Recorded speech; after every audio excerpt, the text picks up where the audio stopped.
100 പേർക്ക് രോഗം ബാധിക്കുകയും 20 പേർ മരിക്കുകയും ചെയ്തു. പ്രതിരോധ പ്രവർത്തനങ്ങളും മുന്നറിയിപ്പുകളും പാളി എന്ന വിമർശനം ശക്തമാണ്. പൊതുകുളങ്ങൾ കൃത്യമായ ക്ലോറിനേഷൻ നടത്തണമെന്നതുൾപ്പെടെ നിരവധി നിർദ്ദേശങ്ങൾ നൽകിയെങ്കിലും പല പൊതുകുളങ്ങളിലും ക്ലോറിനേഷൻ കൃത്യമായി നടക്കുന്നില്ല.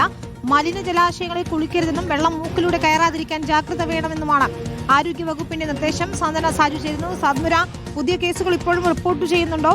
ആശങ്കപ്പെടുന്ന സാഹചര്യമുണ്ടോ? വിശദാംശങ്ങൾ എന്താണ്?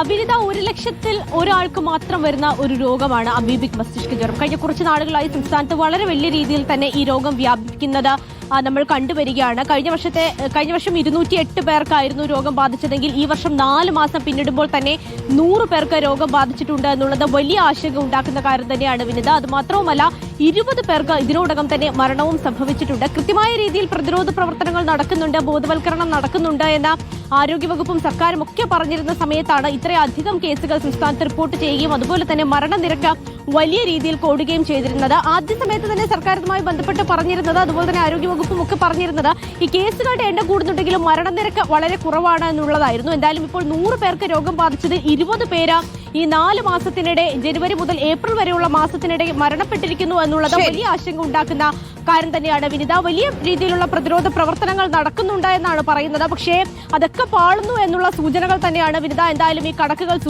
പ്രതിരോധ നടപടികൾ പാളി എന്ന വിമർശനവും ഒരു ഭാഗത്തുണ്ട്. മലിനജലാശയങ്ങളിൽ കുളിക്കരുത്, അത്തരത്തിൽ ആരോഗ്യവകുപ്പിന്റെ നിർദ്ദേശങ്ങൾ പാലിക്കണം. ഏതായാലും അമീബിക് മസ്തിഷ്ക ജ്വരം ഇപ്പോഴും ആശങ്കയായി തുടരുന്നു എന്നതാണ് സാന്ത്വന സാജു, ഞങ്ങളുടെ ആരോഗ്യവകുപ്പ് ബീറ്റ് കൈകാര്യം ചെയ്യുന്ന സാന്ത്വന റിപ്പോർട്ട് ചെയ്തത്.